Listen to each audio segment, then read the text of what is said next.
Good morning, everyone. My name is Steve Hadley.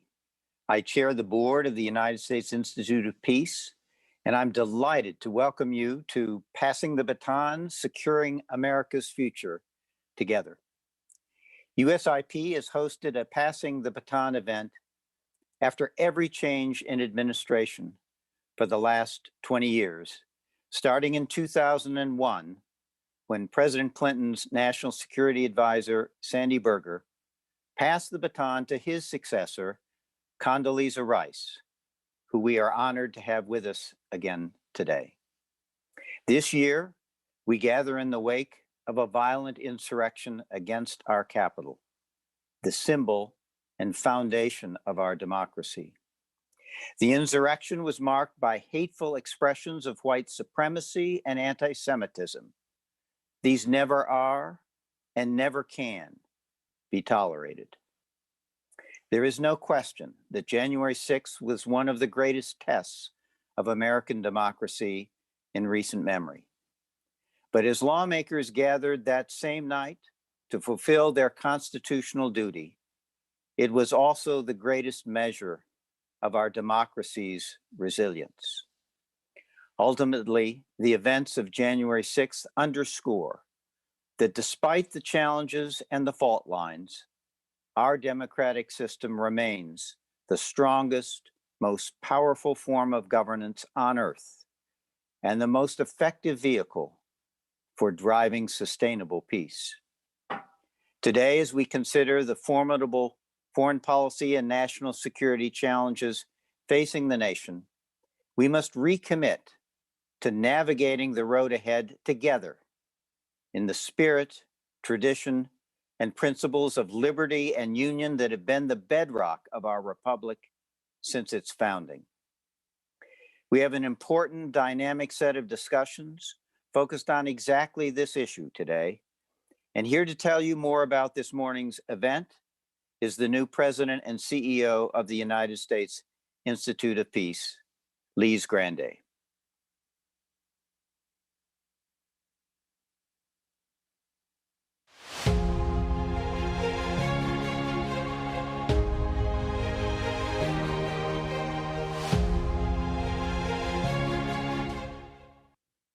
Good morning. Allow us to begin by extending our sincere appreciation to the American Enterprise Institute, the Atlantic Council, the Carnegie Endowment for International Peace, the Center for American Progress, the Heritage Foundation, and Hudson Institute for their leadership and partnership in this year's Passing the Baton. Their guidance and insights have been an invaluable part of this process, and we are proud to partner with them on this event. We are honored to extend our respects and warmest welcome to our distinguished speakers and panelists.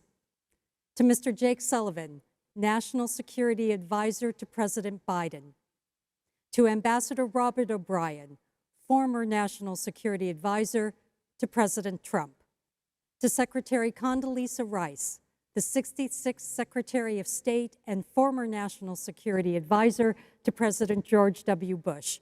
And a special welcome to Admiral Michelle Howard, the U.S. Navy's four-star admiral, now retired. As an institute founded 36 years ago by Congress, we believe and know that good governance, tolerance, inclusion, justice, equality, equity in all of its forms, and above all, democratic principles are the essential building blocks of sustainable peace. We also know deep in our hearts that promoting peace abroad begins with peace at home. Our work and that of our partners shows that the complex, multifaceted challenges to peace and security cannot be solved by a single party or single administration.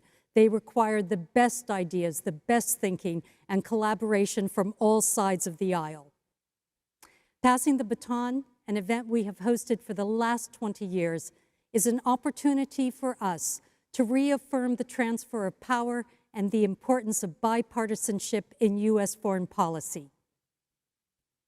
The insurrection at the Capitol and the expressions of racism, white supremacy, and anti-Semitism have made this event more important now than ever before. We are deeply honored that the nation's preeminent national security leaders are with us today to reflect frankly and with the humility that comes from being tested at this critical moment in U.S. history on the main national security and foreign policy challenges facing America. We encourage everyone to engage with us on Twitter throughout the morning using the hashtag #PassingTheBaton.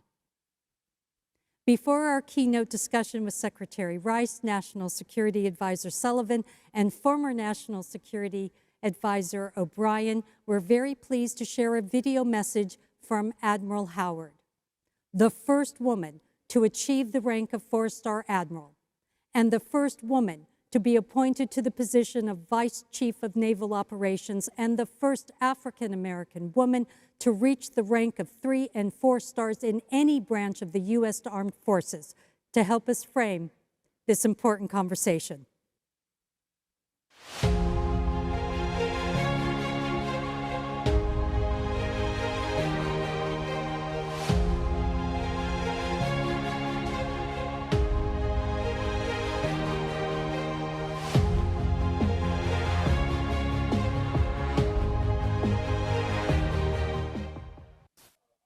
Good morning. I'm Admiral Michelle J. Howard, and I retired from the United States Navy about 3 years ago as a 4-star. I support the U.S. Institute of Peace in a couple of areas, a Defense Military Advisory Group and the One Building Peace Council. And I am delighted and honored to help greet you national security experts, in forming up and setting up a dialogue and getting an idea of the continuity of issues that faces the United States. And I just wanted to share a few thoughts with you. I think of myself as a defender of the Constitution, and I'm one of those people that rereads the Federalist Papers all the time. In this one article, John Adams talks about you can be a peace-loving nation, and you could be going after prosperity. And in his mind, trade and commerce were essential to the prosperity of a country. But he reminded us that no matter what the motivations are of your nation, the world is full of capricious tyrants. There are those that will attack you to take your power, to take your territory, to take your goods in search of power. He was a wise man who grew up to be president.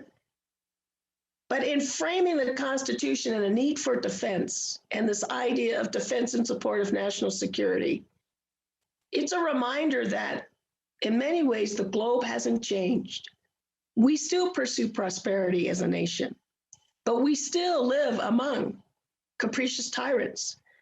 Since my time in defense, the top 5 really hasn't changed. Secretary Gates identified Russia, China, Iran, North Korea, and terrorist groups. Now, the ruling among the top 5 probably changes sometimes on a daily basis, depending on what the leaders of these nations do. There's something significant about that top 5, though. Russia and China have nuclear weapons. Iran and North Korea are in pursuit of nuclear weapons.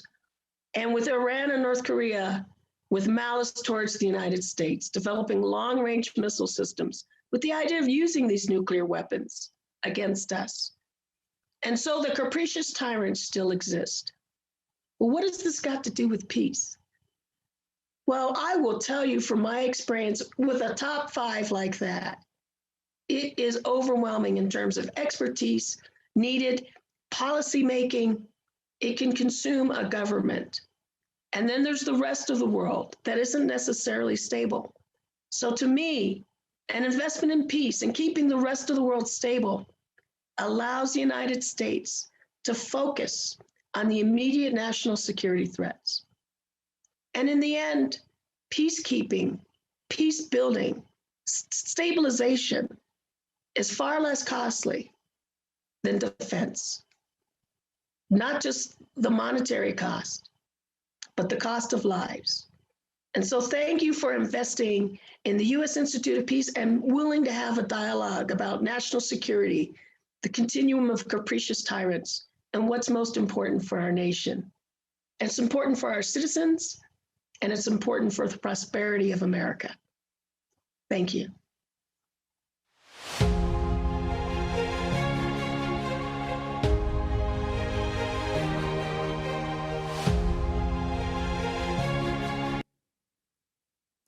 For our keynote discussion, we are honored to welcome 3 national security advisors to 3 different presidents. Before his current position, Jake Sullivan served as the Deputy Assistant to the President and National Security Advisor to then Vice President Biden. Mr. Sullivan has been the Director of Policy Planning at the State Department and the Deputy Chief of Staff to Secretary of State Hillary Clinton. Before Ambassador Robert O'Brien was named President Trump's National Security Advisor in 2019, he served as the Special Presidential Envoy for Hostage Affairs at the State Department and is co-chairman of the Public-Private Partnership for Justice Reform in Afghanistan under both Secretaries Rice and Clinton. Secretary Condoleezza Rice, currently the director of the Hoover Institution at Stanford University, served as National Security Advisor to President Bush during his first term in office, the first woman to hold the position, and as the Secretary of State during his second term, the second woman and first African-American woman to serve in that capacity. Secretary Rice, we are pleased to pass the floor to you.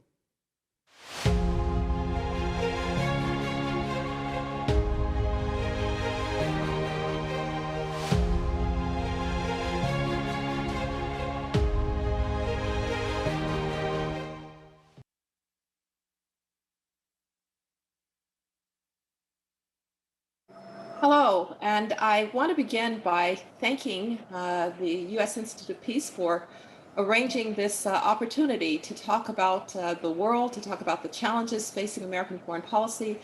And I'm so pleased to be joined by Robert O'Brien, former National Security Advisor to President Trump, and by Jake Sullivan, the now National Security Advisor to President Biden. And I just want to say, especially Jake, I am so grateful for you being here, because the one thing about being National Security Advisor that Robert and I both know, there is no such thing as a schedule. And so we're delighted that you can be with us.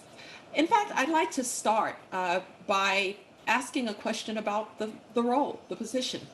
I was also Secretary of State, and your predecessor is Thomas Jefferson, and there are certain things that go with that, and people understand that. But the Assistant to the President for National Security Affairs, commonly known as the National Security Advisor, has had many different iterations, and it has many different duties. And maybe we could just start with how you thought about it, Robert, and how it ended up. And then, Jake, over to you as to how you're thinking about it going in. Robert, could you start on that? Sure. Thank you, Condi. And, you thought about sitting in Thomas Jefferson's seat. I think about sitting in Henry Kissinger and Condi Rice's seat. And I'm sure Jake does as well. And it was a privilege to work with you back in the Bush administration on Afghanistan. And I appreciated your guidance and wisdom in the new position. And that was, as you remember, one of the first questions I asked you, I think the first week I was in office. Look, I think the great thing about being National Security Advisor is that you're staffing the President of the United States, and it's your job to make sure, in my view, that he gets the best options, the best advice, the best counsel to face all the myriad of crises and long-term policy issues. He has to decide, and only he or she can decide those issues as the President. But as National Security Advisor, you can frame those issues.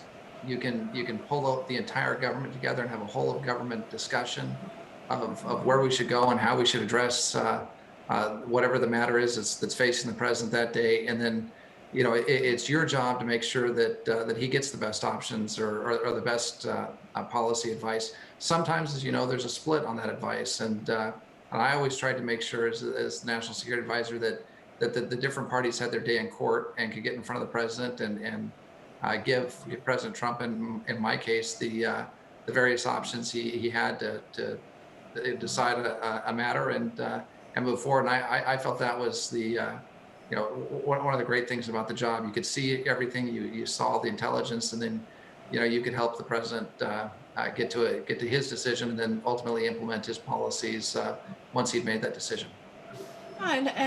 Jake, I think one of the things about being National Security Advisor is you actually never know what the world is going to look like. I don't think I expect a few years to be dominated by September 11th and terrorism, and I don't think that Robert probably expected his last year to be dominated by COVID. So given that you'll be surprised and are now strapping on your seatbelt to be National Security Advisor, how do you see the role going in? How have you and the president talked about that role? Well, first of all, Condi, thank you for giving us the opportunity to have this conversation. And I want to just start by thanking Robert for the really great partnership he provided through the transition process. It was a strange and in some ways turbulent transition, but for his part, and Robert, thank you just for everything that you did to help pave the way for me to come into this seat, for our team to get on board, and for us to get up and running at a moment when we face considerable challenges around the world from both great power competitors and, of course, a range of transnational threats as well. It's interesting. I'm humble about answering the question about what being the Assistant to the President for National Security Affairs or National Security Advisor means, because I'm now 8 days into the job, although as you two both know, that feels like 8 years into the job because there's so much coming at you all the time. And it is certainly the case that a big part of the role is to manage the inbox, is to take the incoming and be able to keep the president updated on the threats and the opportunities the United States faces as events unfold around the world, to be able to take requests in from cabinet secretaries who are looking for the president's guidance on issues. But it's got to be much more than the inbox. We also have to be thinking about shaping and driving a strategy that reflects the president's vision and priorities. And so I see the role of National Security Advisor on the one hand as the honest broker who is coordinating a process, and as Robert said, teeing up effective options for the president to be able to make the decisions as commander-in-chief. But on the other hand, actually being a communicator to the interagency process, to cabinet secretaries, letting them know what the president is looking for and what he expects of them, and how his values and his vision ultimately should shape the affirmative agenda that the United States approaches the world with. And I think that does require the kind of flexibility of recognizing that the threats that are at the top of your mind the day you walk into the job may be different than the threats at the top of your mind the day you walk out of the job, but you can never forget the big things, the things that really root the president in what he is trying to accomplish. And a big part of this job, in my view, is making sure to reflect and redeem that through the process. And in fact, this is called passing the baton. And so following on Jake's point about the big things out there, Robert, what baton have you passed to Jake in terms of the biggest challenges that the United States faces going forward? Sure, and we've been passing the baton for about 2 months now. I think I was relatively early in the process in talking about a professional transition, and our transition started even before the election, and speaking with our colleague Stephen Hadley and asking how he managed the transition back in 2008, 2009 between George W. Bush and Barack Obama. So we started working with Jake and his team early on. We had binders prepared, we had position papers prepared, and all that's well and good, but what made it particularly effective is that Jake came in with a very professional team. He's a great American. He's got a terrific background. There are very few people that are probably as well prepared to serve in the role as Jake, and so he was able to. It was an easy baton to pass if you think about a relay race in the track. He knew what he was doing, and it was great to be able to hand off to him. What we handed off, though, on the big issues are, number one, China. We have a very assertive rising China that has become the number one geopolitical challenge to the United States, and will be for a generation. China is more assertive, and we see that in Taiwan, we see it in India, we see it in the South China Sea, we see it in Hong Kong. It's increasingly nationalistic, and we see the oppression of the Uyghurs and what Secretary Pompeo has labeled a genocide there. We see an unrelenting global ambition with their wolf warrior diplomacy and mass diplomacy. And it's really global in reach. We see the Chinese becoming very assertive in Antarctica, in the Arctic, in places where they haven't been before, like the South Atlantic. So it's a major issue, and I think we've developed a bipartisan consensus there. So that's one of the big issues. Iran, of course, on a day-to-day basis, it's a leading state sponsor of terrorism. It's involved in Yemen and Syria and Iraq and Lebanon, in Gaza, the supporting jihadis, including Al-Qaeda out of Tehran. They've got an unquenched nuclear ambition, which was exposed in part by the Israeli seizure of the records. So that's and they continue to operate all their facilities, notwithstanding the JCPOA.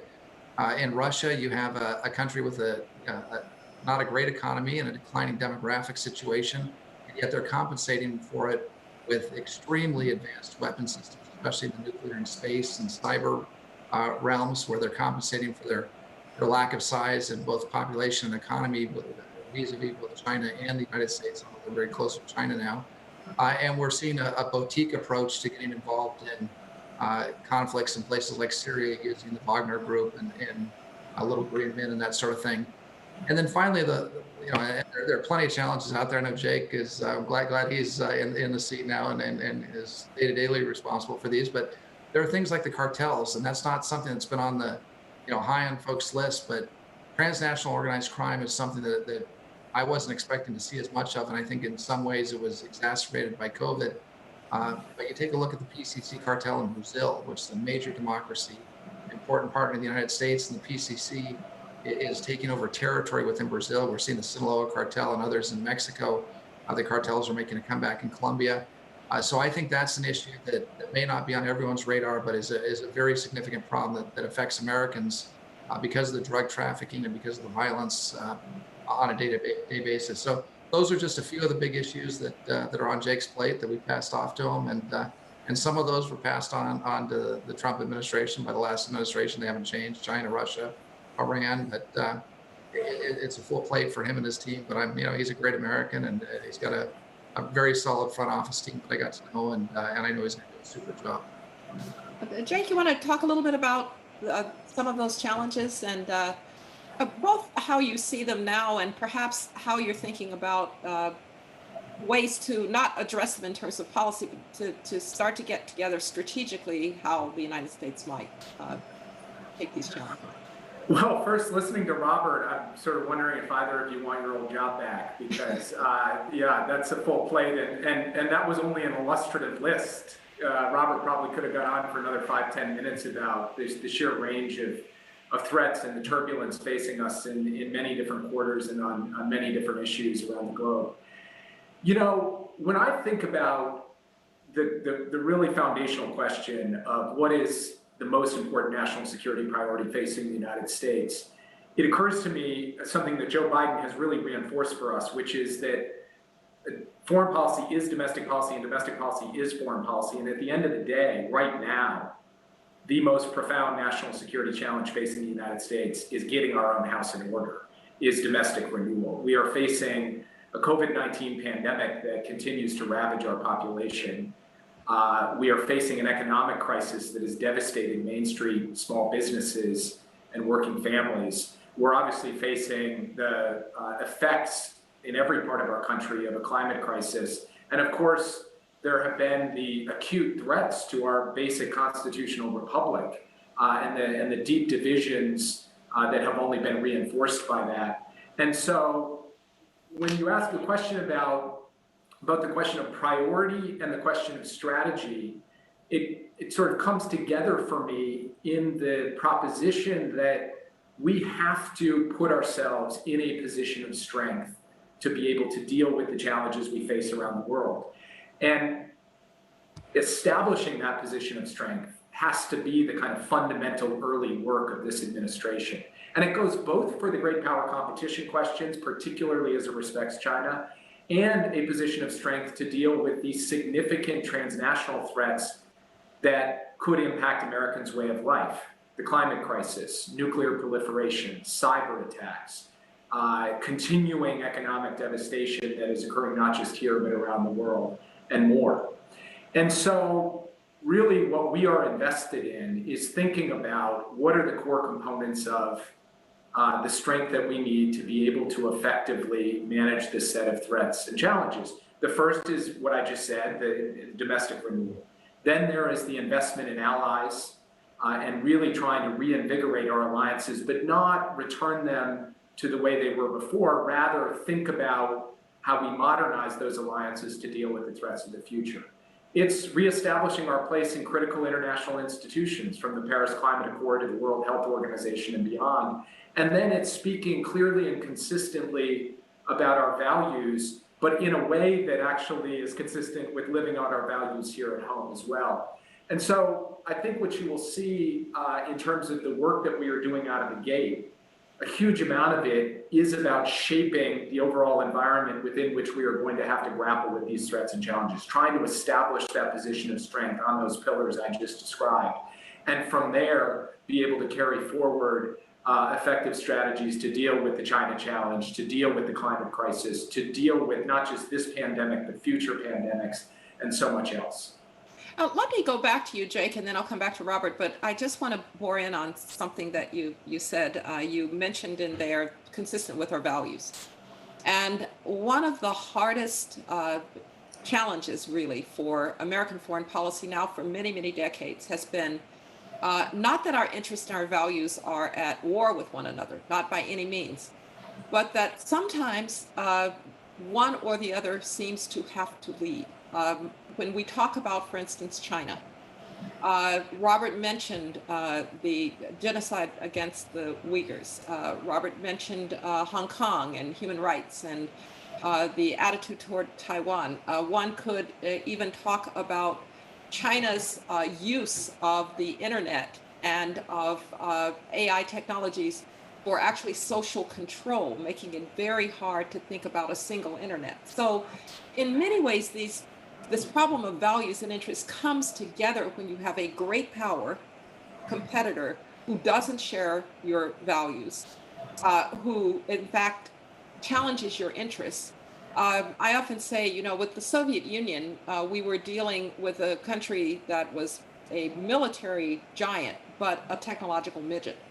That's not China. So can you talk a little bit about interest, values, and maybe in the context of China, or more broadly, if you wish? Sure. I think, and I think talking about it in the context of China gives us a concrete way to get at an issue that, as you say, has bedeviled American foreign policy in many different contexts across many continents across many decades. But just to take the China case, and I think the way you framed it up was really effective. Look, I think there are four major steps that the United States needs to take to contend with the challenges you just outlined. The first is to recognize that China is essentially making the case that the Chinese model is better than the American model. And they're pointing to dysfunction and division in the United States and saying, take a look at that. Their system doesn't work. Our system does. And increasingly over the last few years, you've heard their leaders right from the top speak more explicitly in these terms. This is not any longer some kind of implied contrast. It is an explicit statement that there is an alternative model to the democratic market economy model that the United States has been advancing over the course of decades. So step one is, to go back to this point about domestic renewal, is to refurbish the fundamental foundations of our democracy. And that goes for everything from our democratic system itself to issues of racial inequity, to issues of economic inequality, all of the things that have contributed to the shine coming off the American model over the course of time. So that's step one. Step two is to recognize that we are going to be most effective in advancing our vision for what a free, prosperous, equitable society looks like if we are doing so in lockstep with democratic allies and partners. By ourselves, we represent about a quarter of the world's economy. With our allies and partners in both Europe and Asia, we represent well more than half of the world's economy. And that provides us not just the kind of leverage we need to be able to produce outcomes, but it provides us a chorus of voices that can drive the argument that says we are going to stand up for a certain set of principles in the face of aggression and the kind of steps that China is taking. The third is to recognize something that you said at the outset, which is all of this really comes home to roost with technology. And who ultimately is going to be leading the world on the key emerging technologies of the future: artificial intelligence, quantum computing, biotechnology, clean energy, and so much else. And so that requires a combination of working closely with allies and partners and making aggressive, ambitious public investment here in the United States so that we stay on the cutting edge. It used to be there were big debates about that between Democrats and Republicans, but I just talked yesterday to a leading Republican senator who was making the case for more spending in these areas, in part so that we could prevail in this competition over time. And then the last piece is speaking with clarity and consistency on these issues and being prepared to act as well, to impose costs for what China is doing in Xinjiang, what it's doing in Hong Kong, for the bellicosity and threats that it is projecting towards Taiwan. And this administration is intent at every level, from the president across the State Department, the Defense Department, every embassy around the world, to speaking with that clarity and consistency of voice. And that will be an important part of our strategy as well. So, that's obviously not a complete picture of a highly complex challenge, but gives you some sense of the way that we are thinking about this in the context of China specifically. And you mentioned friends and allies, and one ally, I think, with whom, Robert, you worked very closely is with Israel. And in fact, I used to say that nothing ever changes in the Middle East, but in fact, things have changed in the Middle East. And I'd like you to talk a little bit about how you see the changing nature of the Middle East, the Abraham Accords, the potential for an end to the state of war between Israel and its Arab neighbors. That's a pretty dramatic change. I think when you decided to move the embassy to Jerusalem, there was a lot of heartburn around that among specialists and foreign policy types, but it turns out that the Arab countries were perhaps looking, particularly the modernizing ones, looking for a different kind of Middle East. Can you talk a little bit about the promise of the Abraham Accords? And then, Jake, perhaps you can comment about that. Oh, thank you, Condi. And look, I think Jake and his team and President Biden are off to a great start on China. We have to confront China using all the means of national power, and certainly allies and friends are going to be part of that.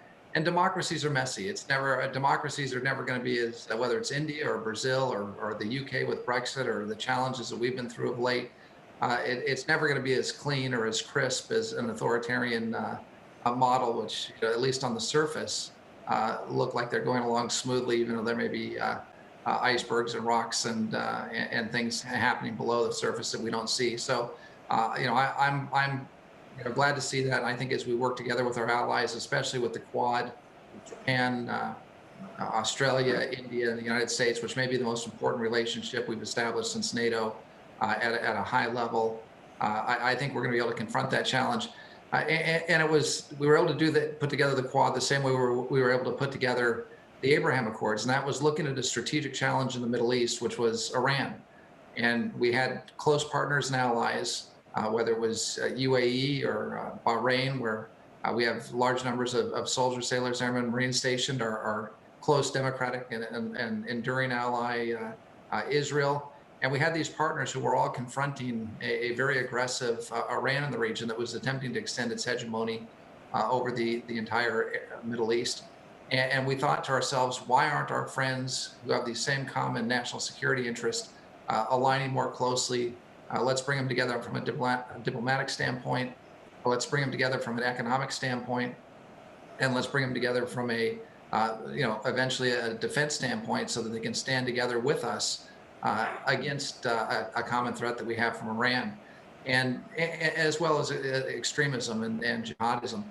So we did something that was a little unusual. We went around, everybody thought we had to solve the Palestinian problem first. And President Trump wanted to solve the Palestinian problem. I did, the Israelis do. But we couldn't allow the Palestinians to stand as a roadblock to a broader Middle East peace that was so important to us for a number of strategic reasons. And so we went to our friends and partners and allies, and we built political capital And one way we built political capital in Israel was by moving the embassy to Jerusalem. One way we did it was by recognizing the Golan Heights as Israeli territory. And these were facts that were never going to change on the ground. Jerusalem was never going to change being the capital of Israel. Israel was never going to give the Golan Heights back to Assad or any other regime in Syria. So we recognized those facts on the ground. We did the same thing. We built political capital with Bahrain, with Morocco, with the UAE, by letting them know that we would stand with them, by getting out of the JCPOA, which was a serious threat to the region because it was providing the Iranian regime with so many funds to fund to export their revolutionary ideology. We then took that capital and used it to bring the parties together and to see if we could bring them to some sort of an accord, which we did. And I think it's a foundation that I think Jake and his team and the Biden administration will be able to build on. I think there are other Arab countries that are going to look at the progress, the economic benefits that those countries enjoy, and want to join the Abraham Accords. So I think, and that allows us to do a couple things. One, it's going to allow us to draw down the number of troops that we have in the Middle East as our partners come together and more capable together, because we need those troops in other places. We need them potentially in Eastern Europe. We certainly need them in the Pacific. It also boxes China out of Israel's tech sector to some extent, which is something that I looked at very carefully. Israel is second only to Silicon Valley, where you're sitting right now, Condi, with their startup companies and their tech solutions. And as we tighten up on what we're willing to export to the Chinese in the high tech realm, they're going to look for other places to buy, whether it's Europe or Israel. And as these young Israeli entrepreneurs were looking for money, China was an easy place to get it, because China wanted to invest in Israel to obtain the tech. With these Arab sovereign wealth funds now having access to the Israeli market, that Arab money, the Gulf money, is now pushing the Chinese out of Israel. So there are all kinds of ancillary benefits that are coming from the Abraham Accords. And we were proud to be involved in them. And I think it's an area that the Biden-Harris administration will be able to build on and hope they do. And hopefully we'll have left a foundation for some more success, which we'll certainly applaud if they can bring some of the more, maybe more conservative Arab governments in line. And then the last point is, look, we still have to deal with the Palestinian issue, and we need peace between the Israelis and the Palestinians, and that has to be as part of the agenda of the overall Abraham Accords. And we weren't able to get the Palestinians to the table. I wish we had been, but I think there are a number of carrots and sticks that'll bring them to the table. And I think our European partners, seeing the success of the Abraham Accords, will help us on that front. Right, I'm going to turn to Jake. I might just mention on the Palestinians, of course, one of the problems in the Palestinians is that they actually need internal reform themselves. They need a leadership reform. They haven't had an election in a couple of decades, and so it's a bit of a challenge to figure out how to move the Palestinian portfolio forward, even under the current, I think, better circumstances in the Middle East. Jake, can you talk a little bit? This is a baton from the Middle East. It's rare that you're actually passed a positive baton from the Middle East. I think the Abraham Accords is one. Yeah, and in fact, when the first accords with the UAE and Bahrain were announced, it was in the heat of a political campaign, a presidential campaign, and then candidate Biden made no bones about coming out and saying, I think this is a good thing. I think this is a positive thing. And he said consistently over the course of the last several months that he would like to carry forward this initiative, deepen the cooperation between the countries that have signed the accords, make real the normalization that has taken root, as well as, and Robert referenced in, add additional countries as well. And he sees that as being positive for security in the region, positive for economic development in the region, and positive for America's national interests for many of the reasons that Robert laid out. So one of the things that we will be doing in the coming weeks and months is thinking about how we make sure that the seeds that have now been planted actually grow into the full kind of cooperation across multiple dimensions in these relationships can move forward, and how that can, to Robert's point, really help us, really help the United States advance our own interests. And then just I would briefly mention, because the Abraham Accords, one very positive thing we will be building on. Robert mentioned the Quad, which for those watching who don't know is the United States, Japan, Australia, and India. There too, I think we really want to carry forward and build on that format, that mechanism, which we see as fundamental, a foundation upon which to build substantial American policy in the Indo-Pacific region.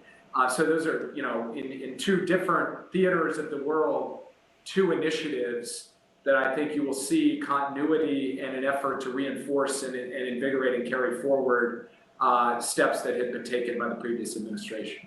Let me, Jake, ask you about Iran in that context, because, of course, one of the problems for the Sunni Arab states is Iran, and particularly its advanced missile capability now, which has improved significantly over the last few years. How do you think, I know that there's a desire to continue to, or to get back to doing something about the Iranian nuclear program, but how do you think about Iran in the context of a changing Middle East here? Well, I mean, look, the first thing that I would say is, while there are areas of real agreement that I just laid out, both on the Abraham Accords and the Quad, when it comes to the question of how to approach Iran and the threat that it poses, there are real differences between the administration, the approach the Trump administration took and the approach the Biden administration will take. And it starts from a sober analysis of the state of affairs, which is that Iran's nuclear program has advanced dramatically over the course of the past couple of years. They are significantly closer to a nuclear weapon than they were when the previous administration withdrew from the JCPOA. Their ballistic missile capability has also advanced dramatically. To be fair, it advanced under the Obama administration, but it has accelerated over the course of the past 4 years. Their recklessness and sponsorship of terrorism in the region has not abated, and in some areas has accelerated as well. Their direct attacks on partners in the region, their support for proxies who are getting more audacious, both in attacks on US forces and on partners in the region. All of this is the inheritance that we take. And our view is that if we can get back to diplomacy that can put Iran's nuclear program in a box, that will create a platform upon which to build a global effort, including partners and allies in the region and in Europe and elsewhere, to take on the other significant threats Iran poses, including on the ballistic missile issue. And I've said before publicly, and will reiterate, that we are going to have to address this considerable threat. We are going to have to address Iran's other bad behavior, malign behavior across the region. But from our perspective, a critical early priority has to be to deal with what is a escalating nuclear crisis as they move closer and closer to having enough fissile material for a weapon. And we would like to make sure that we reestablish some of the parameters and constraints around their program that have fallen away over the course of the past 2 years. Great, thank you. I'm going to try a little bit here of a lightning round. I'm going to give you a country or a set of countries and ask Robert, where did you leave it? And Jake, where do you want to take it? So Iraq and Afghanistan, Robert. So drawdown, starting to end those forever wars, but leaving a significant capability there for counterterrorism to protect our other government agencies that are doing important work. But also importantly, something that's been overlooked, a very significant NATO commitment to both Afghanistan and Iraq. We now have more NATO troops in Afghanistan than US troops, and we're getting close to parity in Iraq. And so we're seeing burden sharing with our allies in NATO, and we're drawing down American troops, which will free up those troops either to come home or to be redeployed in other places. Hopefully the peace treaty or the peace agreement with the Taliban will hold. We just don't want to see any. I spent a lot of time going to Dover for dignified transfers, and I know you did, Secretary Condi, over your years. And fortunately, since February, we haven't had to do those trips for at least combat deaths and from coming out of Afghanistan. And that was something we were very pleased to see. But again, that's a fragile agreement. We'll have to hope that it holds and support the Afghans as they struggle. And then again, a similar situation supporting a fragile Iraqi government, especially given the Shia militia groups and Iranian intervention in Iraq. But I think drawing down in those areas is a legacy of the Trump administration that we're all proud of. Jake? So on Iraq, I actually think Iraq is a really interesting story of continuity from the Obama administration to the Trump administration to the Biden administration. That the Trump administration picked up a counter-ISIS campaign that was really driven by local partners with relatively modest direct American military involvement. I carried that forward to remove territorial control from ISIS. But the challenge still remains, and our presence in Iraq, focused on that counterterrorism mission and focused on helping our partners in the Iraqi security forces, is something that we are reviewing right now. And we welcome also what Robert just said about the fact that not only are there NATO trainers on the ground, but the NATO mission may grow here over time in terms of its capacity to train Iraqi security forces. In Afghanistan, there's an agreement between the United States and the Taliban that we inherit. That agreement has a May 1 deadline for the withdrawal of the remaining 2,500 American forces in Afghanistan. That agreement also imposes a set of considerable conditions on the Taliban, and three in particular stand out to us. The first is that they, in a bona fide and sustainable way, cut ties with terrorist groups, including Al-Qaeda. The second is that they meaningfully reduce levels of violence and contribute towards ceasefires. And the third is that they participate in a real way, not a fake way, in negotiations with the Afghan government. So what we're doing right now is taking a hard look at the extent to which the Taliban are in fact complying with those three conditions. And in that context, we'll make decisions about our force posture and our diplomatic strategy going forward. Great.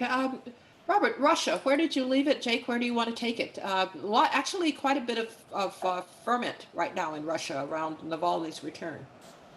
Well, first of all, Navalny is an incredibly courageous man, and for him to return to Russia after what happened to him is an inspiration to all of us. And it's great to see Russians. Well, look, we've never had a problem with the Russian people. We've never had a problem with the Chinese people. We've always had a problem with their governments, and it's wonderful to see the Russian people maybe taking some sort of a stand, although they're doing it at a high price. And that's something we've got to be cognizant of and do what we can to support them, but in a way that doesn't lead to more unrest and death and imprisonment of folks who want democracy in Russia. Number two is arms control. We were trying to find a way to advance the New START agreement, and I'd had the negotiations with General Patrushev, and I think we laid the foundation for some further strong negotiating positions for the U.S. as New START is looked at. But we've got to somehow corral the Russian nuclear warheads that are outside of the New START agreement. And so that's an arms control priority, I know, for the new administration. It was for us as well. And then third, we have some Americans that are still wrongfully detained in Russia. We'd like to get them home. And finally, look, we have to support our allies and partners in Eastern Europe. These great new democracies, Poland, the Baltics, the Czech Republic, the Slovak Republic, all the things that you worked on earlier in your career as the director of the NSC, bringing about the rise of democracy in Eastern Europe. We need to protect those allies against a revanchist Russia seeking to push the limits. Jake, reportedly the president had a phone call with Vladimir Putin, which is always a joy for an American president, I might say. Where do you want to take Russia? Well, I want to say one final word about Afghanistan. I'm so focused on the U.S.-Taliban agreement, I neglected on Afghanistan to add the point that what the previous administration did in terms of setting up and supporting negotiations between the stakeholders in Afghanistan toward a just, durable political settlement to that conflict. That basic frame is something that we very much support, and we want to support negotiations between the Afghan government and the Taliban and others to get to that just and sustainable outcome, in addition to looking at the U.S.-Taliban agreement and what it means for our forces going forward. On Russia, President Biden takes a clear-eyed, hard-headed, practical approach to this relationship. It is going to be challenging and difficult because Russia poses threats across multiple dimensions. And part of our inheritance, in fact, is having to deal with how to respond effectively to some of these threats and challenges, whether it's on the solar winds hack or the poisoning and use of a chemical weapon against Navalny, or the reports of bounties against on the heads of U.S. troops in Afghanistan, or for that matter, continuing interference in American democracy, including interference in the 2020 presidential election. At the same, and the United States will review those issues, will look to get to the bottom of the scope and scale of each of them, and then we'll make determinations for how we respond at a time and in a manner of our choosing. But as Robert said, we also very much need to deal with the fundamental question of strategic stability between two significant nuclear powers. And here, early on, the Biden administration reached out to Russia and said, we would like to do a full extension of the New START agreement by 5 years and to get it done before the treaty expires on February 5th. That was a 15-day period from when we took over until when it expires. And we believe that we will be able to achieve that. But that, to Robert's point, is not the end of the story. It is the beginning of the story on what is going to have to be serious, sustained negotiations around a whole set of nuclear challenges and threats that fall outside of the New START agreement, as well as other emerging security challenges as well. And so we will at once have to be able to impose costs and consequences for Russia's aggressive behavior and threats to the United States and our allies, and at the same time be able to have credible, serious, clear-eyed negotiations with them on hard strategic stability issues. And that's the approach that this administration will be taking. Our time is coming to an end, and what I'd like to do is to actually close with a question about something that USIP sponsored yesterday. We had a session on German unification and that kind of great moment when Europe seemed to be whole, free, and at peace, and we were very close to our allies. If there is a region that is in a particular kind of turmoil these days, it's actually Europe. Some of our strongest and most enduring allies who share our values, who have the reach to have an impact on relations with China, an impact, of course, on relations with Russia. As you said, Robert, really pulling their weight now in many ways in Afghanistan and Iraq, but it seems in many ways a relationship that is in need of refreshing. So, Robert, can you just say a word about how you felt about the European relationship when you left? Particularly, you oversaw Brexit. And then, Jake, a little bit about how to think about relations with our oldest set of allies.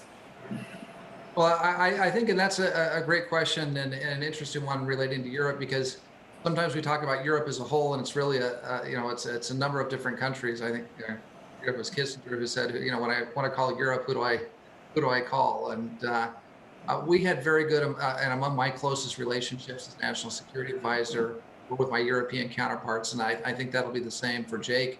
And one of the things, I spoke with many of them during the last couple of weeks of the administration, both to reassure them as to the strength and resilience of the United States, and that we're going to continue to be there for them, and the strength and resilience of our institutions, but also that we're going to have a lot of continuity in American foreign policy. And I think you've seen in our discussion here today, there are things we may differ on, whether it's Iran or some other issues, but there's a lot of continuity and there's a lot of consistency in U.S. foreign policy.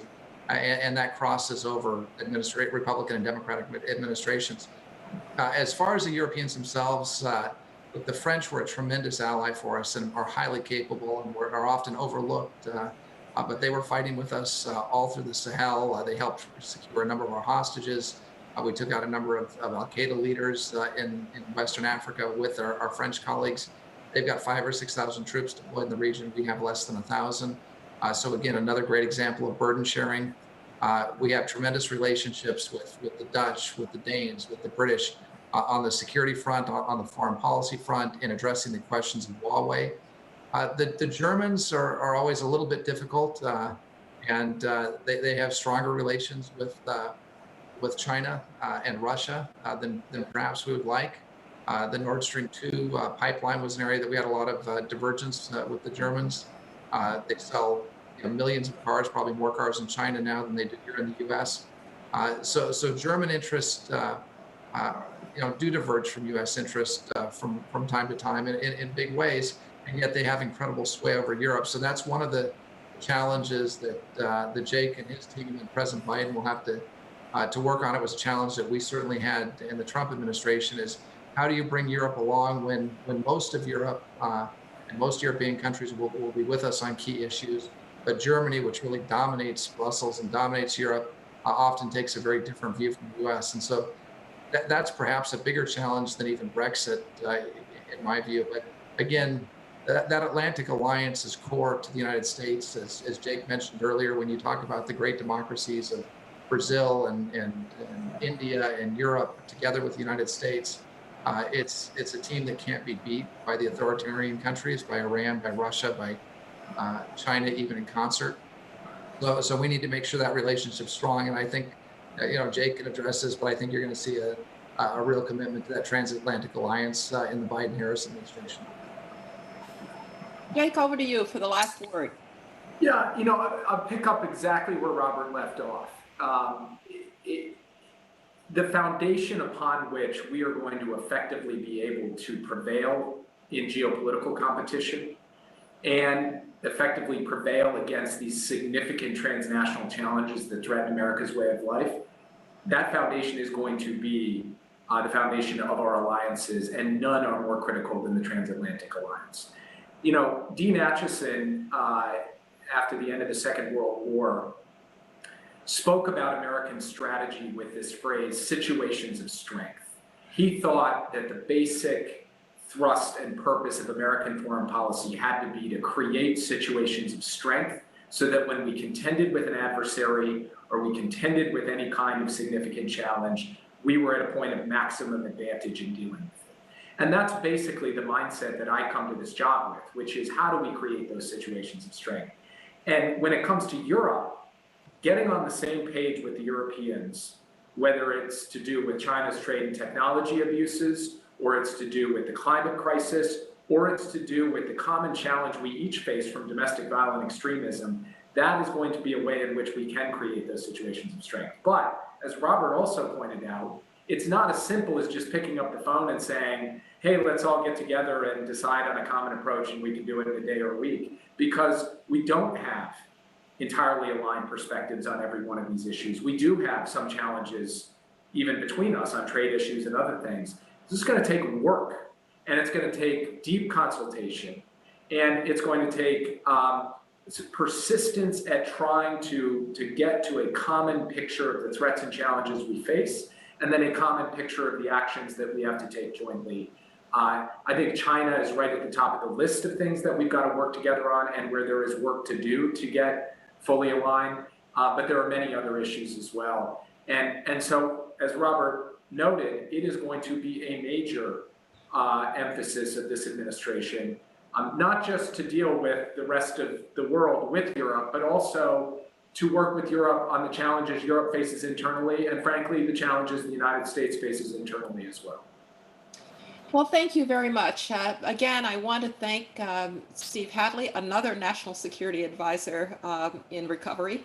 I would like to thank Lise Grande, of course, and the U.S. Institute for Peace.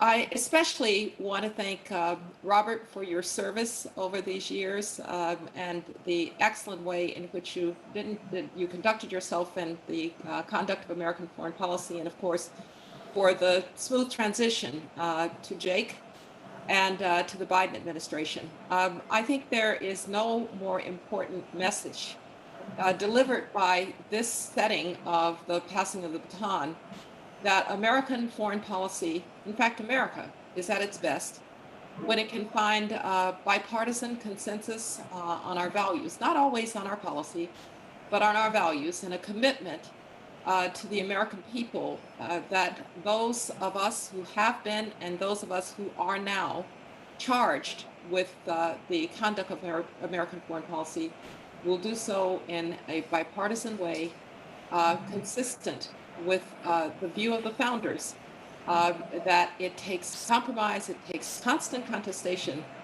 but more than anything, it takes devotion and commitment to the American way. And with that, I will say to you, Jake, all the best. We're all there for you if you ever need a phone call, and we'll be cheering for you for for President Biden and for Vice President Harris. Thanks very much, and back to you, please. Thank you, Condi. God bless. Thank you both. I hope everyone joins us in expressing our deep gratitude to National Security Advisor Jake Sullivan, to Ambassador Robert O'Brien, and to Secretary Condoleezza Rice for their wisdom, their leadership, and their service to the United States of America. We are now pleased to share video reflections on this momentous time in our country's history from each of our partners. From Fred Kemp, President and CEO of the Atlantic Council. From Kenneth Weinstein, President Emeritus and Walter P. Stern Distinguished Fellow at Hudson Institute. From Thomas Carruthers, Senior Vice President for Studies at the Carnegie Endowment for International Peace. From James J. Carafano, Vice President of the Catherine and Shelby Cullum Davis Institute at the Heritage Foundation. From Ambassador Gordon Gray, Chief Operating Officer at the Center for American Progress, and from Kori Schake, the Director of Foreign and Defense Policy Studies at the American Enterprise Institute. We're very pleased to begin with Atlantic Council President and CEO Fred Kemp.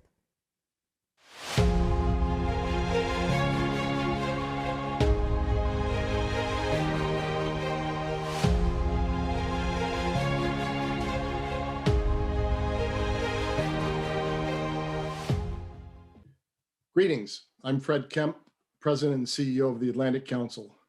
4 decades ago, President Ronald Reagan began his first inaugural address with the following observation, and I quote, "To a few of us here today, this is a solemn and most momentous occasion, and yet, in the history of our nation, it is a commonplace occurrence. The orderly transfer of authority, as called for in the Constitution, routinely takes place as it has for almost 2 centuries, and few of us stop to think how unique we really are.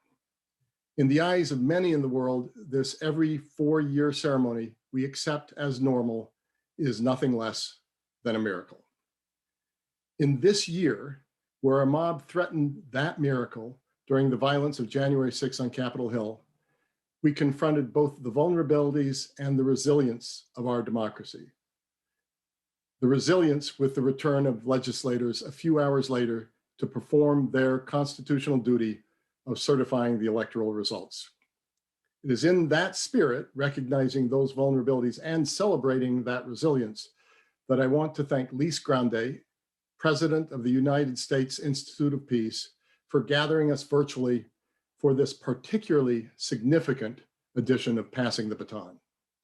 For the past 20 years, USIP has convened national security leaders after every change in administration to affirm the peaceful transfer of power and the bipartisan character of American foreign policy. A particular thanks goes to Steve Hadley, former National Security Advisor, USIP Board Chair, and Atlantic Council Board Executive Vice Chair. Lisa and I are fortunate to share the benefits of Steve's wise counsel, judgment, and leadership. Most importantly, thanks go to the baton passer and catcher, Robert O'Brien, the former National Security Advisor to President Trump, and Jake Sullivan, National Security Advisor to President Biden. We were fortunate that Condoleezza Rice, former Secretary of State and National Security Advisor herself, guided their conversation. The dramatic events of January 6th led the United States and the democratic world to the edge of the abyss. We could glimpse what the national and global ramifications might be if American democracy were to weaken or even collapse. Though disaster was averted, we at the Atlantic Council believe a fuller recovery of our democracy can only come through studying the lessons of what brought us to this precipice.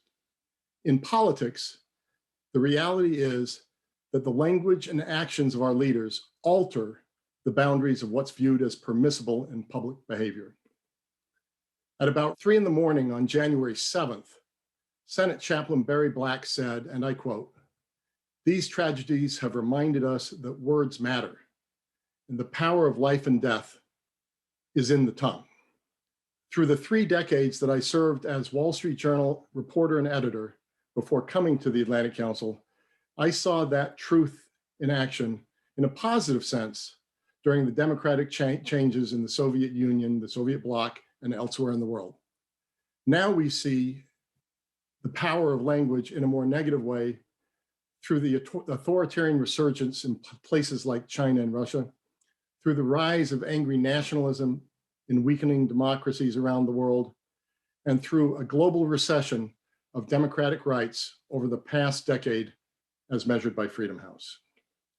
It's in that context that we gather today to celebrate the resilience of democracy, the passing of the baton.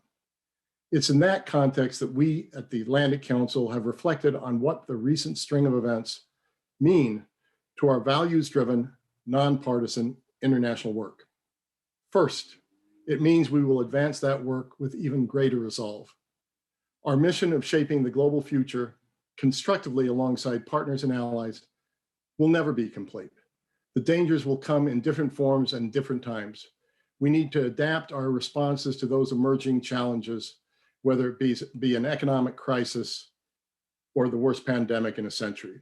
Second, it means that the job of principled international leadership and partnership begins at home. The United States has been a desired international partner because of our democratic ideals, the resilience of our democratic institutions, the strength of our open markets, and our willingness to work with others in common cause for larger shared interests. Finally, the challenges of our times make concerted action more urgent. We face a new era of great power competition, a sharpening systemic contest between authoritarianism and democracy, stresses on the international order of rules and institutions, and uncertainties about US global leadership. This all amid unprecedented technological change and amid rising climate challenges.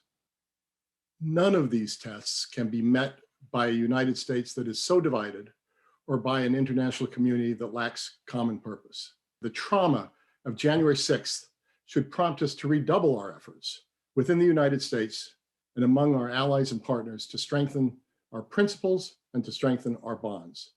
That is the purpose of the Atlantic Council.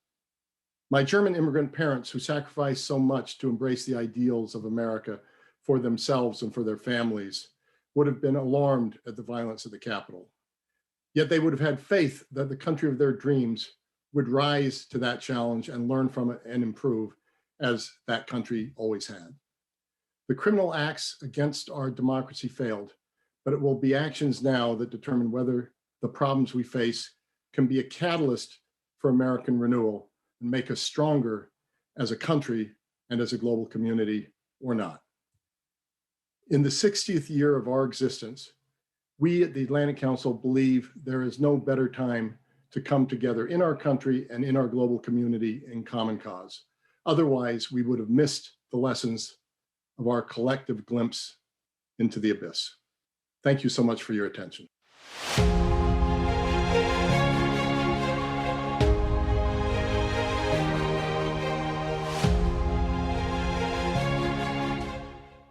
Good afternoon. I applaud the U.S. Institute of Peace and the partners for pulling the Passing the Baton event together. The 2021 version of Passing the Baton is critical in the aftermath of the divisive election and the odious events of January 6th, a day of infamy at the U.S. Capitol. The perpetrators of violence who tried to disrupt the peaceful certification of the Electoral College should and will be held accountable. It is incumbent upon all of us to do all we can to build on the beautiful spirit of the next morning, the morning of January 7th. Our institutions held that morning, and an incumbent vice president whose own life was threatened hours earlier by a violent mob fulfilled his constitutional duty by certifying the victory of his electoral competitors. We need to build bridges to one another and restore the broad civic trust essential to a healthy and functioning democracy. A central pillar of that broad trust has been a common strategic vision in foreign and defense policy that transcends party lines. In these troubled times, I would encourage the Biden administration to be magnanimous and draw on key strategic frameworks that the Trump administration put in place, because these policies, many of which have broad bipartisan support, are in America's interest and align with our democratic principles. First and foremost is to recognize the urgency of the cross-domain focus on China as a strategic competitor. The Trump administration ended 5 decades of strategic naivete, undertaking significant strategic realignment and restructuring our international financial instruments in order to meet the unprecedented economic, technological, and security challenge China poses. This was an incredible achievement, one done hand in hand with the Japanese, the Australians, and other allies and partners, most notably India. I applaud the Biden team for appointing a uniquely qualified Indo-Pacific coordinator at the National Security Council, Kurt Campbell, who is well placed to build on the importance of the Quad, another cornerstone of Trump administration policy that followed on the Bush and Obama administrations. Moreover, by publicly reaffirming the importance of the defense of a democratic Taiwan and raising the visibility of official ties to Taiwan, the Trump administration put China on warning that we were serious about defending the First Island chain. I applaud the presence of Taiwan's formidable representative to the United States, Shelby Kim, at President Biden's inauguration, and the strong language defending Taiwan we've seen out of the State Department in the opening days of the Biden administration. The Trump administration also deserves significant credit for transforming the Israeli-Arab relationship, facilitating Israel's peace agreements with Arab countries, and warm diplomatic relations with the UAE and Bahrain in particular. A historic achievement that ends the narrative that the Arab world will never recognize Israel without an agreement with the Palestinians. Agreements that point the way towards a region of peace, mutual coexistence, trade, and economic development. Iran, of course, continues to violently oppose progress towards peace, and while we can expect a departure from the Trump administration's maximum pressure campaign towards Tehran, which centered on powerful economic sanctions, it is important that these kinds of policy disagreements don't undermine the broader importance of sanctions as a key tool for U.S. policy. Sanctions relief remains one of Russia's most urgent demands from the United States, and I would argue it is essential that we keep sanctions in place. They deny vital financing and resources to rogue regimes, terrorists, and bad actors, and reduce their capacity to engage in malign activity. They also play a defensive role by preventing enemies from exploiting the U.S. financial system, especially kleptocratic authoritarian regimes. The broad use of the Global Magnitsky Act by the Trump administration was notable. I suspect it will also be a cornerstone of President Biden's commitment to defending human rights and also to tackling transnational corruption as a national security priority. Let me conclude on grounds of optimism, and not simply because our institutions, tested on that awful day of January 6th, yielded to the beautiful dawn of the 7th. At a much more concrete level, the Biden team recognizes, and numerous advisors have noted this, including National Security Advisor Sullivan, that President Trump understood better than most of Washington policy experts that American foreign policy, especially American international economic policy, can't be divorced from its impact on the home front. The Biden team comes to office driven in part by a call for a middle-class foreign policy, cognizant of the price to be paid when the divide between the grandiose schemes of foreign policy elites and average Americans is simply too great. Heeding the cautious wisdom of the American people and proudly defending our democratic principles is key to restoring the deeply fractured trust. Many thanks.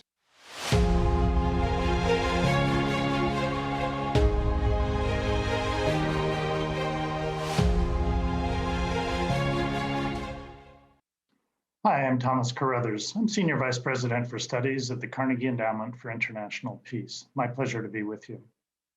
Among the many challenges that the Biden administration faces in renovating U.S. foreign policy is the question of how to re-engage with U.S. support for democracy and human rights in the world. It hardly needs saying that the state of democracy in the world is troubled.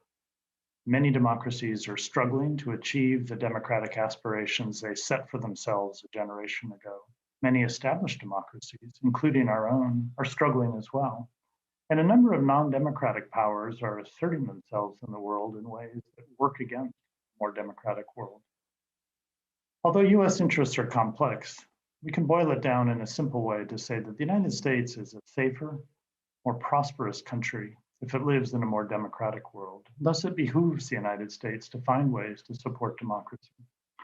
Now, there's been a consensus on this basic idea over the last 30 years. Both Republican and Democratic administrations alike have made supporting democracy abroad at least one part of US foreign policy. It doesn't mean it's an overriding interest. The United States has other economic and security interests that often cut against democracy. The United States has been inconsistent in pursuit of this goal at many times. It's made some serious mistakes, but nevertheless, this has been a mainstay of US foreign policy, and I think needs to be in the future as well. Unfortunately, during the last administration, the US fell away from this a bit, or more than a bit, in quite a few cases. At the presidential level, we did not see the engagement on democracy and rights that previous presidents had shown. US diplomacy was not always there when there were difficult democratic junctures in other countries that could have used external support. And of course, at home, democracy didn't shine as an example to the world. So as the Biden administration seeks to re-engage on this, in some ways, what it needs to do is fairly obvious. The US president needs to speak out on this issue, speak forcefully. He needs to raise it with foreign leaders who are facing democratic challenges, who are actively working against democracy. The United States needs to return to the multilateral fold in a number of places and engage on democracy issues. And the United States needs to continue the democracy assistance that it's been providing. Fortunately, even during the toughest times of the last administration, US democracy assistance continued thanks to bipartisan support from the US Congress. So the United States needs to continue that assistance, step it up, renovate as well.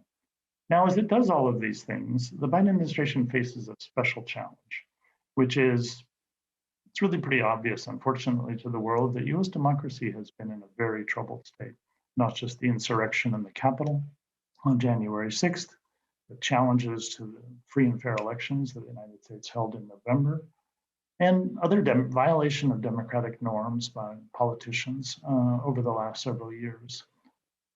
Thus, the United States needs to take on board this troubled democratic reality as it re-engages on democracy support. How can it do that? I think three things are really important in that effort. First, the United States needs to approach democracy support with a strong emphasis on partnership. The idea that the United States is the natural global leader on democracy, unfortunately, is in question in the world. The United States can't just assert that. Instead, it needs to radiate out the message that most established democracies try to support democracy outside their borders, whether it's Canada or Australia or South Korea or France, or the European Union or Sweden or many others. And the United States needs to pursue a partnership-oriented approach in which it looks at what some of those countries are doing and try to support them in their efforts. So Canada, for example, is putting a lot of emphasis on gender inclusion in its policies abroad. Sweden has been emphasizing human rights in many different ways.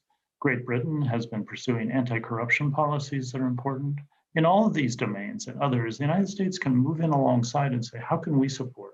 We want to be part of this. Because by pursuing a partnership approach, it lowers the idea that this is a sort of special American preoccupation and allows non-democratic countries to push back and say, oh, this is just an American geostrategic ploy. Instead, the United States, through a partnership approach, can say this is something that all established democracies do, and we're just one of many. Second, the United States needs to move fully away from the idea, really an outdated notion, that democracy support is an export venture, and instead think of it as a mutual learning endeavor. We have trouble at home. Other countries face similar problems. Let's find ways to work together on these challenges. So if the Biden administration identifies a few key areas of challenge for the United States, like election administration, polarization, the need for electoral reforms of different types, and then goes to other countries and says, we're working on these things, you're facing these challenges, let's work together. Let's learn from you. Let's bring some of your experts to our country. Let's have some people from our country go to your country and work with you. Let's pursue this in a mutual fashion. I think it'll find a better hearing on these issues. So mutual learning rather than export. And then finally, smart messaging. The United States, US officials, when they go to reassert the United States as a pro-democratic actor, really need to have a smart messaging strategy that doesn't just broadcast, we're back, we're here, we want to support democracy. Instead, it starts with a strong dose of humility and realism and says, we are struggling. We are facing this challenge. US democracy has been alien in different ways, but we're on it. We're going to get to that, and we're going to integrate our efforts at home with our efforts abroad in a spirit of both humility and solidarity. If the right messaging is done, I think they'll get a hearing again and a better audience for these things. So in sum, democracy is in trouble in the world. The United States needs to step up. This is a big opportunity to do so, but it has to be done in ways that are consistent with the realities of both what's happening with US democracy at home, what the situation is abroad. If we bring those things into alignment, I think the Biden administration will be able to return the United States to a valuable place as a major supporter of international democracy and contribute in significant ways to American security and prosperity by doing so. Thanks for your attention.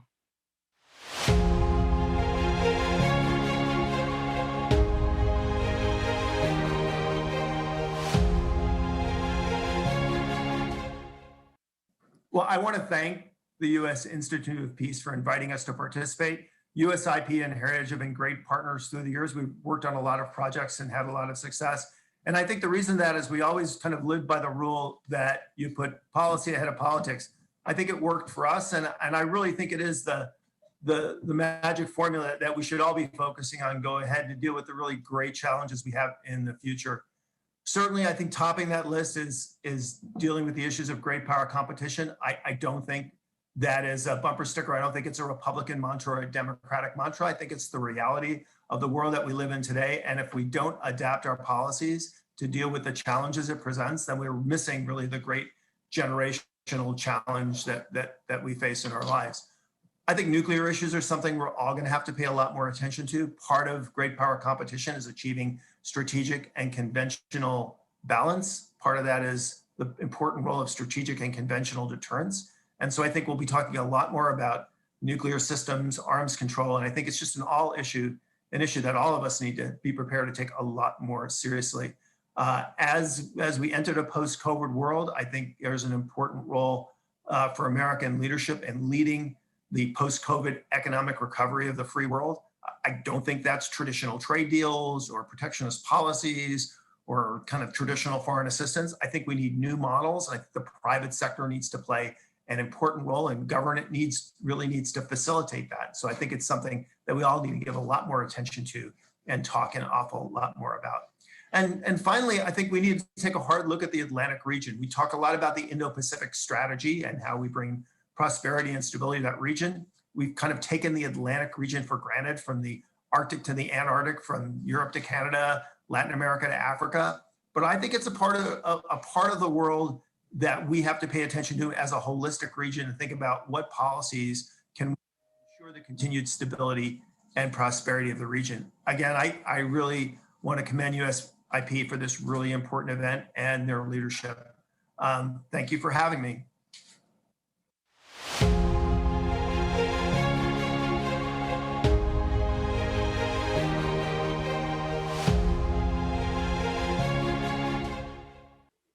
Thanks for inviting me and the Center for American Progress to participate in this important event. Our democracy faces enormous challenges. Earlier this month, each of us bore witness to images of chaos and rioting at the very heart of our democracy, incited, unfortunately, by then President Trump. The images are a visceral reminder of the obstacles that we must overcome. The new administration inherits a damaged union, one where disinformation and division at home threaten our national security. The national security divisions on the home front will also hinder incoming officials from focusing on foreign policy problems, be they rising competition with China, cyber attacks from Russia, or other brewing conflicts around the world. And while we are rightly focused on the problems of today, there are also clear opportunities for progress going forward. As we have seen, when US leadership is absent on the global stage, it leaves a void. But the United States has an opportunity to fill that void with easy early wins. We can harness US expertise to help ensure global vaccination efforts are successful. We can rebuild diplomatic relationships with key partners such as NATO, democratic allies such as Canada and South Korea. And we can bring back a robust policy process based on facts and expert judgment rather than on capricious tweets. At the Center for American Progress, or CAP as we call it, we're dedicated to advancing a progressive and sustainable national security agenda. With that in mind, we recently published a 100-day report on steps the new administration can take. First, we need to rebuild and rebalance our national security tools and institutions. There's long been consensus among national security experts that our diplomatic capacity has not kept pace with our military capacity. Rebuilding diplomatic institution and tools in conjunction with restoring trust and accountability will ensure US foreign policy officials are best equipped to carry out their jobs and meet future challenges. Second, we need to prioritize and uphold our democratic values and support human rights in both US foreign and domestic policy. And this has long been a widely shared bipartisan view, but with that mixed results in actual policy. But again, unfortunately, the past few years have done real damage to US with Trump's embrace of dictators, and as we witnessed on January 6th, his incitement of violence. The Biden administration's Summit for Democracy can be an important step, but it will take concrete policy actions on top of that to ensure progress at home and abroad. Third, we should end wars responsibly. The Biden administration will need to find ways to wind these conflicts down while promoting sustainable peace. Hopefully, President Biden and now Secretary of Defense Austin will find bipartisan agreement about how to reconfigure DoD's resources to do so. Fourth, we need to recalibrate global relationships. And here I would include adversaries like China and Russia, challenging partners like Turkey and Saudi Arabia, and allies who have been given the cold shoulder, such as our European partners. And I think there's much bipartisan agreement here, as last week's confirmation hearings reflect, particularly in the face of rising competition with China and the need to cooperate with allies. While there may be differing perspectives on how to manage these relations, bringing experienced diplomats back to the State Department is an important first step. And finally, we have to tackle global challenges such as climate change, mass migration, new technologies, and of course, the pandemic. While there's bipartisan agreement on the scope of these challenges, there are of course differences on the right policy solutions. Still, I think there's also a shared understanding that one country alone cannot tackle these problems, but that bringing US expertise and muscle back to the international community could help spur cooperation and new solutions. Let me finish, if I may, on a personal note. I had the privilege of serving as our ambassador to Tunisia 10 years ago when the Arab Spring began. I was impressed and gratified by the widespread bipartisan support from senators such as John McCain, John Kerry, and Joseph Lieberman, senators who understood and backed Tunisian aspirations for democracy. Looking forward, I hope that we will see our approach to foreign policy mirror theirs, and we can return to what Senator Arthur Vandenberg liked to call unpartisanship, where national interests rather than party politics drive the agenda. So thank you again for inviting CAP to participate, and thank you for the opportunity to share my thoughts.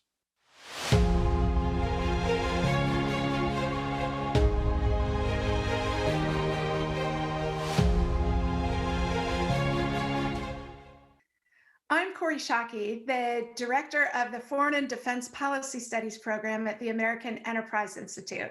And on behalf of our president, Robert Dorr, and the fellows of AEI, we are grateful to be participating in the U.S. Institute of Peace's Passing the Baton project. It's so important for us to restore bipartisan cooperation on the issues most pressing for our country. The American Enterprise Institute is a public policy think tank dedicated to defending human dignity, expanding human potential, and building a freer and safer world. The work of our scholars and staff advances ideas rooted in our belief in democracy, free enterprise, American strength and global leadership, solidarity with those at the periphery of our society, and a pluralistic entrepreneurial culture. In foreign and defense policy, we have been doing an enormous amount of work on using the tools of free society to band together with like-minded countries to effectively manage the rise of a China that is increasingly a threat, not just to its neighbors, but to the global order itself. We are also doing groundbreaking work, coming up with software that will help people who are not defense budget experts to see where in the defense budget we are accruing risk by underfunding our strategy. And a third area we are doing a lot of work, and we think also has the basis for bipartisan cooperation, is identifying areas in the Trump administration's foreign policy where even if some of the means by which they were trying to achieve objectives need course correction, we ought to be careful not to throw out the advances that they nonetheless made for protecting American interests. And we're enthusiastic about teaming up with the other organizations under the U.S. Institute of Peace's banner for this project to rebuild bipartisan cooperation, because of course, our country is strongest and safest when we work together.